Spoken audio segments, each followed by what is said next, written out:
two things that a pastor might be served by reading this book. One is to really be able to situate the conversation and how they've been exposed to the conversation.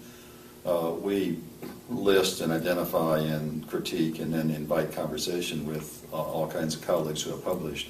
And so if you've been reading in this area, reading missional literature, you can find what genre or what stream or substream that you've been reading in, or the substreams that you've been reading in. I think our classification framework of 4 branches and 10 subbranches would allow you to kind of identify, okay, that's where I've been kind of located. But I recognize there are other branches or subbranches, and so maybe I need to expand. I can see ways of expanding my own horizon here of the missional conversation.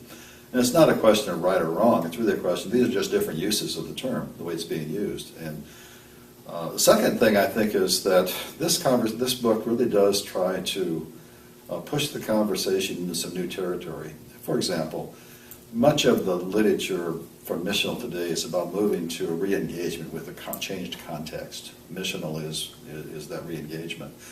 I think missional includes that. I don't think missional is primarily that, but I think missional does include that. But when we think about a re-engagement with a changing context, we have to think about it in terms of the church positioning itself to do something out in the world. Theologically, we work from a perspective of a Trinitarian God, a social God who participates, whose divine community, the church, participates with God in God's creation.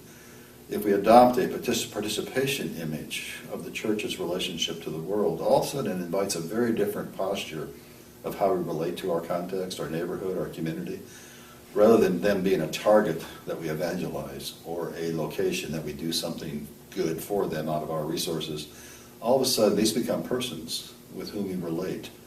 And hospitality becomes a major motif, both being welcomed as well as welcoming. And then the whole issue of reciprocity comes into play. Perhaps we have as much to learn from encountering the other as the other has in encountering us and listening to the good news as we give articulation to it. So we work the territory.